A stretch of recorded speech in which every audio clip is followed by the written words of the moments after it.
Olá, aqui no meu canal, no canal Marco Antônio Villa, com muito prazer recebendo Gilberto Kassab. Gilberto Kassab, vocês sabem que acompanha a política nacional, é o presidente nacional do PSD, importante partido que está presente em dezenas, centenas de municípios brasileiros, né, nas várias unidades da federação, faz parte do ministério do presidente Lula e aqui em São Paulo, Kassab é secretário do governo, do governador Tarcísio de Freitas. Então, primeiro, eu queria agradecer a gentileza do Kassab ter atendido o meu convite, e eu perguntaria para o senhor a seguinte questão, que é inevitável por uma primeira pergunta, e quem nos acompanha aqui no canal certamente vai falar, você esqueceu de perguntar. A pergunta é assim, a coerência, secretário, em o PSD apoiar na esfera federal o governo Lula, e na esfera estadual, aqui em São Paulo especificamente, o governador Tarcísio de Freitas, e muito obrigado por ter atendido o meu convite. Eu que agradeço, Vila, mais uma vez a oportunidade de estar conversando com você, com toda a sua qualificada audiência, que nos dá a oportunidade de levar um pouco das nossas ideias, do nosso pensamento para toda essa audiência. Há coerência, sim, até porque no plano nacional, o PSD, ano passado, fez um esforço muito grande para que tivéssemos uma candidatura própria. O nosso candidato era o presidente do Senado, Rodrigo Pacheco. O senador Rodrigo Pacheco correu uma série de setores da vida produtiva nacional, do país, levando suas ideias, o partido abraçou a sua, então, pré-candidatura, porém, em um determinado momento, nós concluímos que o país estava muito polarizado e que uma candidatura própria penalizaria muito os resultados regionais do partido. E a legislação permite, Vila, que o partido não tenha candidato, deixando, portanto, mais soltas as decisões estaduais. Isso aconteceu, nós não tivemos candidatura, alguns estados importantes, como a Bahia, por exemplo, como o Piauí, como Minas Gerais, abraçaram a candidatura do presidente Lula.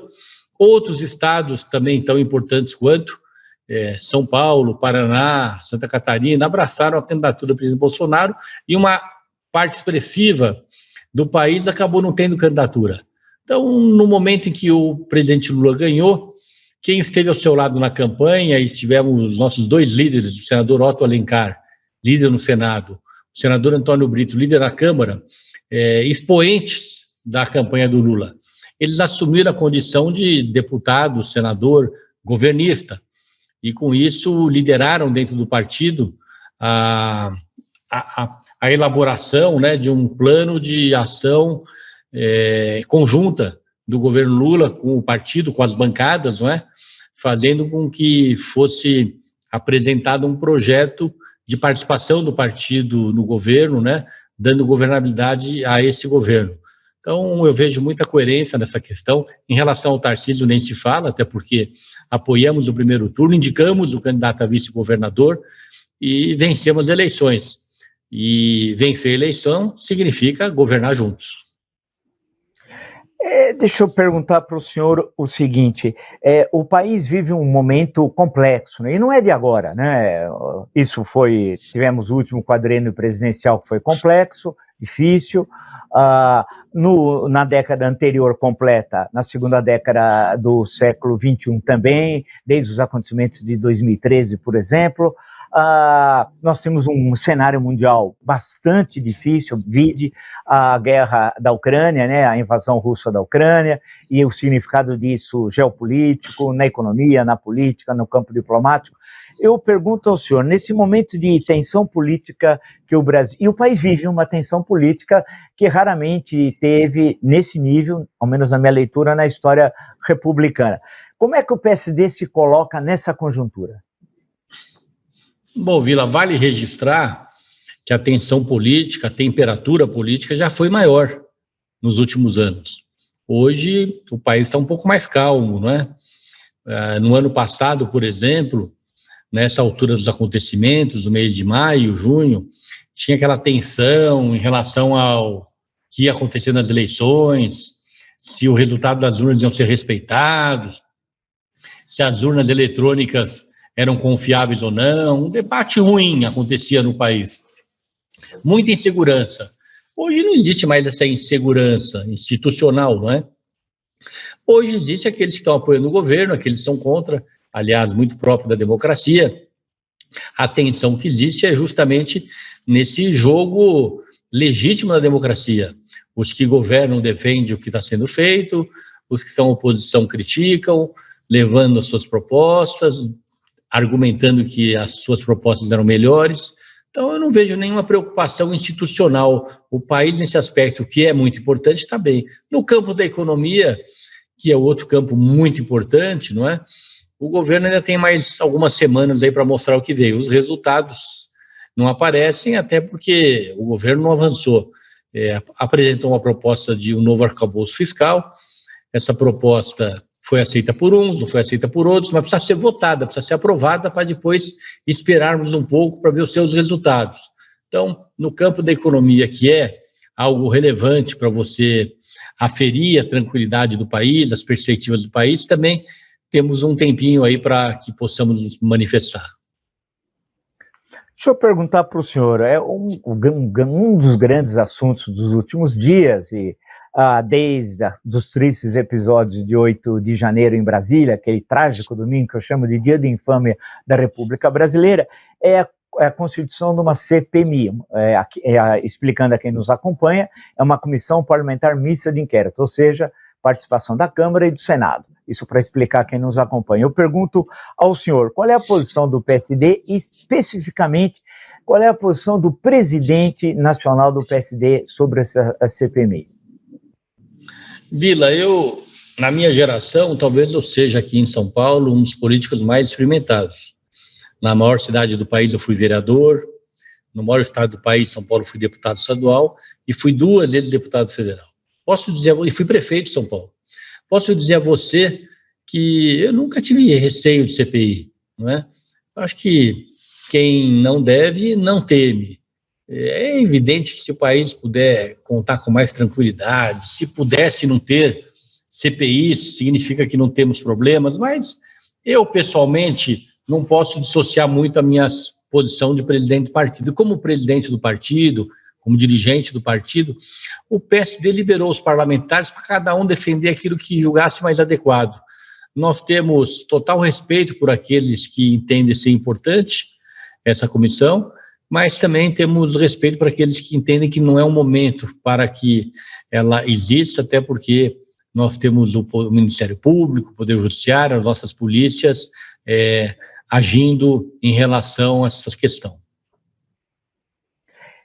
E eu sei que pode ser constrangedor, mas se eu lhe perguntar, mas a posição, existe uma posição pessoal do presidente nacional do PSD sobre a CPMI? Eu entendi que parte dos parlamentares são favoráveis, parte são contra, por essas razões já explicadas, tem a Polícia Federal, tem o Ministério Público, STF, que já está investigando há bastante tempo. Eu perguntaria no caso do presidente, tem uma posição? Eu não sou contra. E ser contra uma CPI significa você querer evitar investigações, né? Eu não sou contra. Se eu não sou contra, é porque sou a favor, mas o meu a favor é muito mais por eu não ser contra. Perfeito. Deixa eu perguntar uma questão.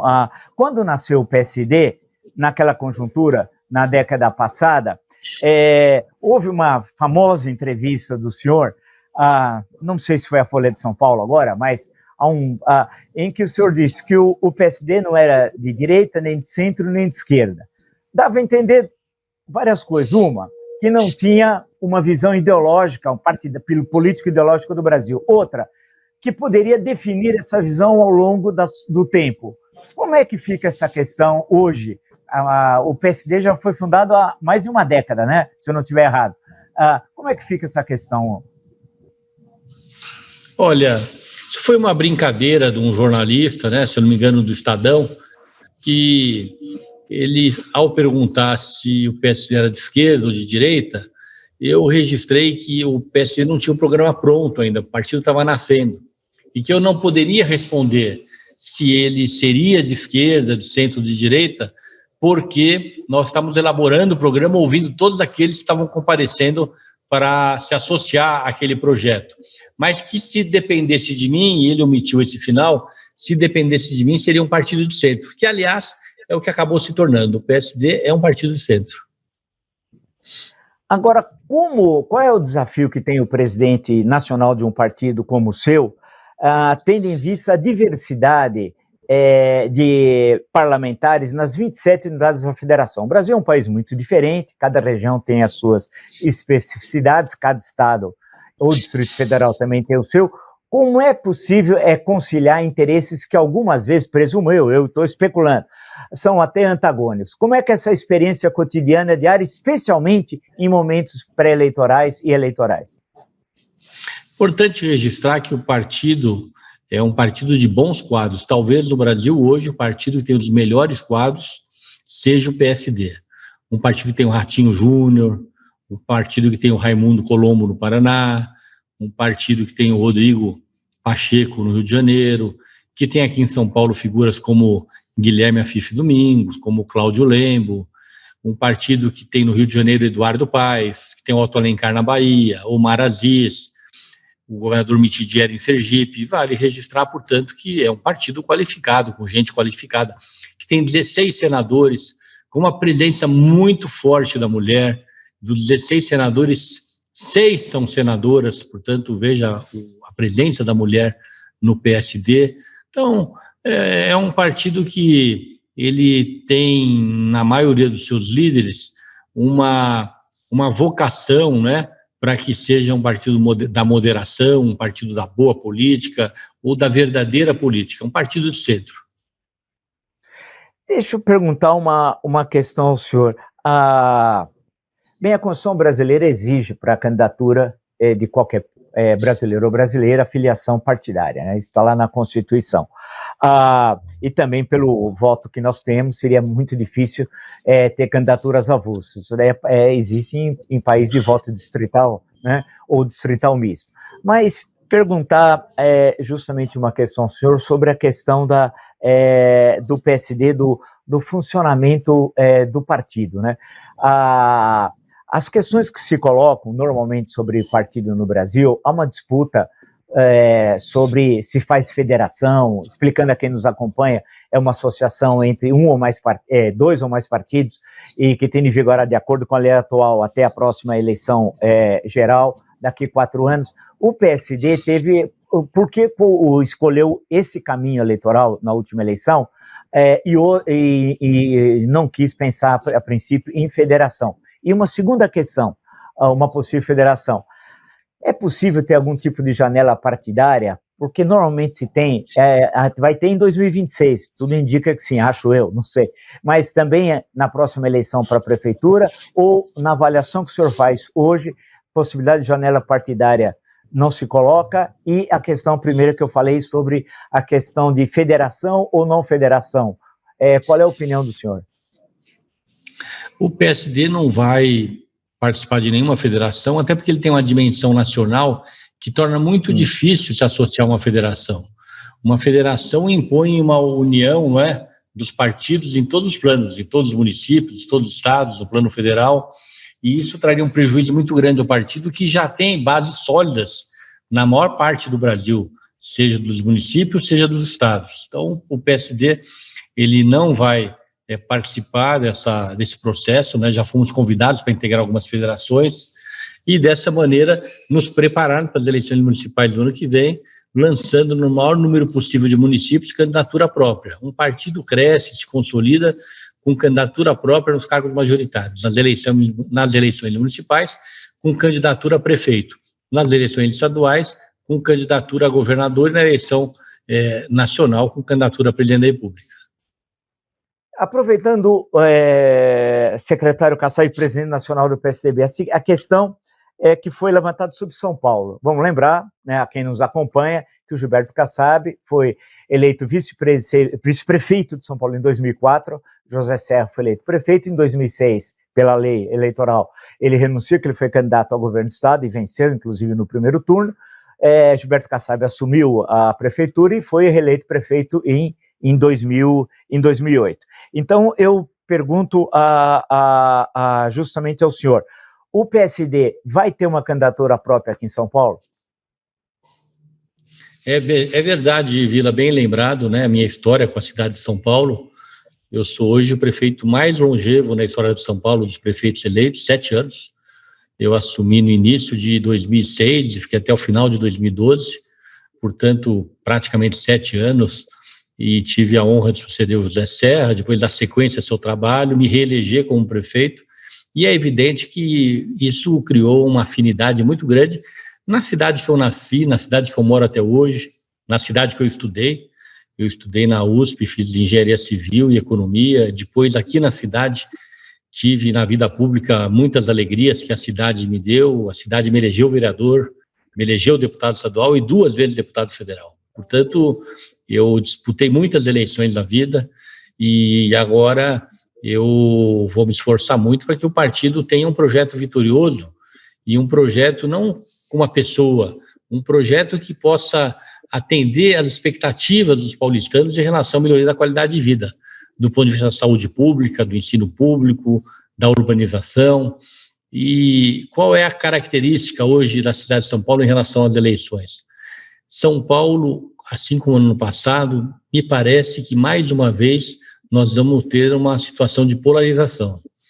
A esquerda vindo com seu candidato, que é o Guilherme Boulos, competitivo, já mostrou isso na eleição contra o Bruno Covas, já mostrou isso na sua votação do deputado federal, não deve ser menosprezado, porque tem capacidade intelectual, tem boa formação, e a direita também ensaiando lançar o seu candidato.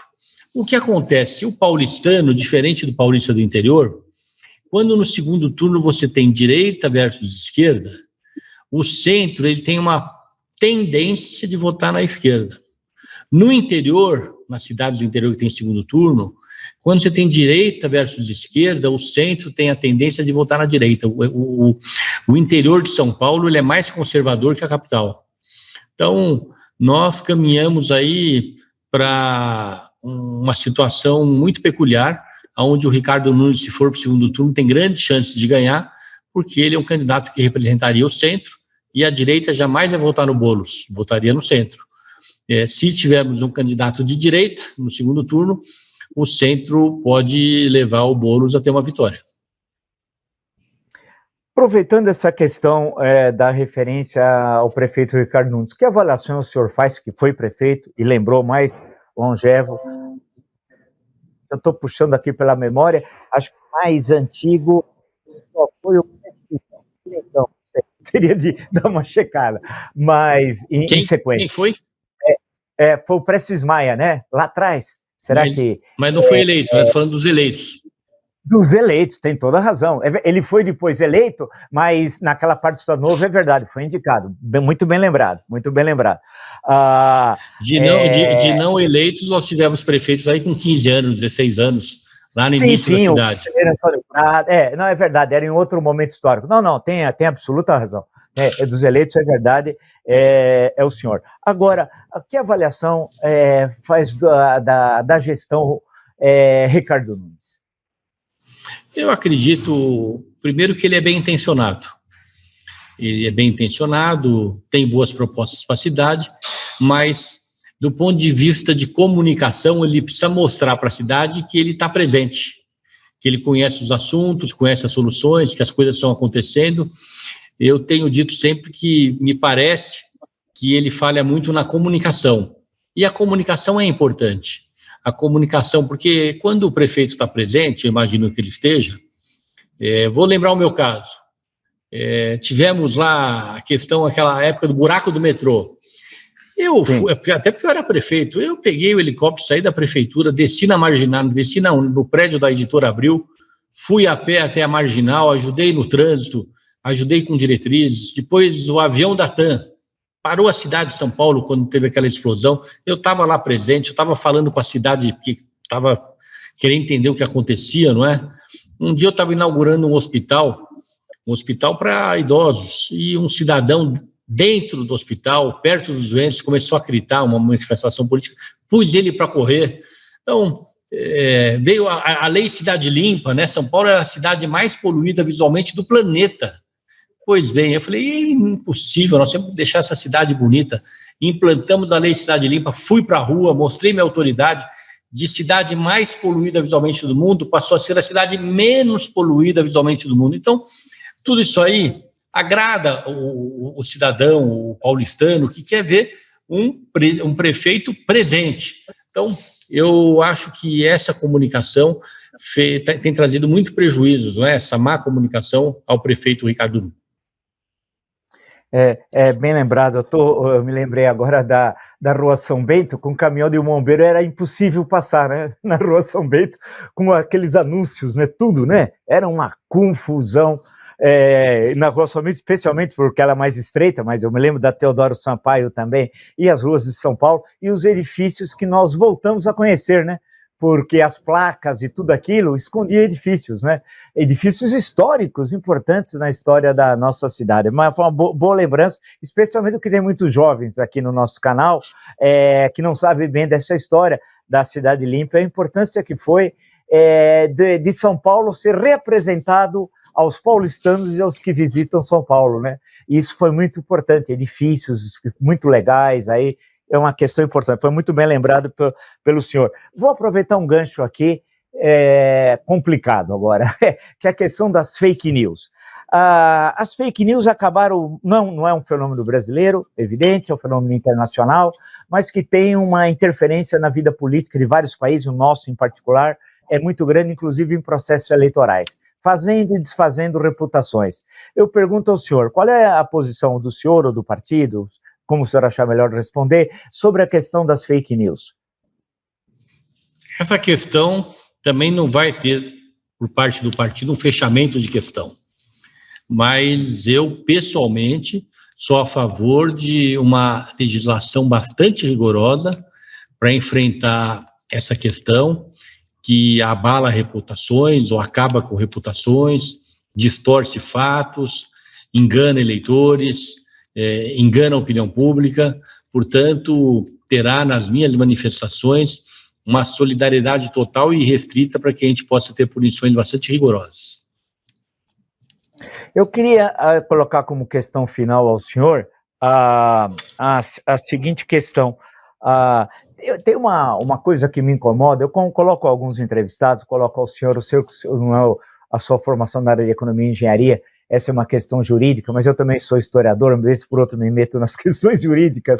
A questão das PECs, das emendas constitucionais, é uma coisa que me incomoda, né? Nós temos cerca, salvo engano, 126 emendas constitucionais em torno disso, até o momento, e fora as que estão tramitando. Não incomoda o senhor, em menos de 35 anos, a Constituição não completou 35 anos, vai completar dia 5 de outubro, o número de PECs não é um excesso do Brasil? Não acredito, não. O Brasil tem dimensões continentais. O Brasil tem diferenças grandes entre as diversas regiões, não é? Norte, Sul, Centro-Oeste, Sudeste. Portanto, é compreensível que surjam sempre propostas de atualização, de melhora da Constituição. Nós estamos numa democracia, o parlamentar tem que ter essa liberdade de propor. E, para ser aprovada, ela precisa de uma maioria muito expressiva, de 2/3 das duas casas. Portanto, eu vejo com naturalidade, acho que isso é o vigor da democracia. E, caso sejam aprovadas, é porque a maioria que está lá representando todos nós brasileiros, porque eles nos representam, entendeu que era uma proposta positiva, um aperfeiçoamento positivo. Eu não me assusta, não, eu vejo com naturalidade.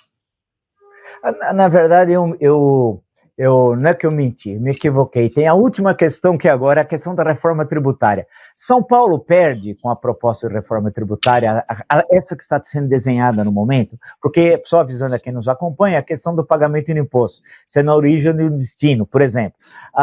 Qual é a posição do senhor e do governo do Estado de São Paulo? Vila, numa reforma tributária ninguém pode perder. Nenhum município, nenhum Estado, nem a União. Aí você vai falar, então fazer o quê? Bom, eu acredito numa reforma tributária para valer no momento que você tem uma receita extraordinária para que possa transferir essa receita para quem perder. Por exemplo, o Brasil perdeu uma grande oportunidade de fazer a reforma tributária na época do pré-sal. Era uma reforma expressiva, era uma receita expressiva, né, do pré-sal. Poderíamos ter feito a reforma tributária, aquela receita ficaria ou para os municípios, ou para o Estado, para a União, para quem perdesse. Agora, eu só acredito numa reforma tributária para valer não uma paliativa, para valer, se nós tivermos uma reforma administrativa para valer, reforma administrativa que, visando eficiência, possa também diminuir o custeio do Estado e o que for economizado com essa redução de custeio seja transferido para quem perder na reforma tributária. Perfeito. Eu agradeço muito ao secretário Gilberto Kassab, presidente nacional do PSD, a gentileza de conceder mais uma vez uma entrevista aqui ao meu canal. Acho que colocou questões que são fundamentais da contemporaneidade aqui da política brasileira. Desejo boa sorte ao senhor como secretário. Eu sei que o Estado de São Paulo, apesar de muito rico, tem muitos problemas, não é fácil, né? É um estado também muito diferente, né? As regiões, o Vale do Ribeira é uma coisa, a minha região onde eu nasci, Rio Preto, é outra, né? O Pontal do Paranapanema é uma coisa, o Vale do Paraíba é outra. Quer dizer, também nós temos muitas diferenças regionais dentro do Estado de São Paulo. Sei que não é fácil participar de um governo e a complexidade que nós temos aqui, apesar do PIB, dizem alguns, não sei se ainda é maior até que o da Argentina. Então, agradecer ao senhor a gentileza de ter atendido mais uma vez o meu canal. Eu que agradeço, Vila, a oportunidade de estar conversando com você, nesse diálogo construtivo, discutindo ideias, discutindo o Brasil. Você que, como eu disse no início do programa, lidera uma audiência tão expressiva e tão qualificada, e dessa maneira esse debate, eu acredito que contribui para que a gente tenha um país melhor. Numa democracia, o diálogo, o debate é fundamental para que a sociedade brasileira entenda o que pensam os seus protagonistas, os protagonistas da política brasileira. Muito obrigado, parabéns pelo seu sucesso e pela construção aí desse projeto de comunicação que tem sido tão importante para o país. Valeu, muito obrigado.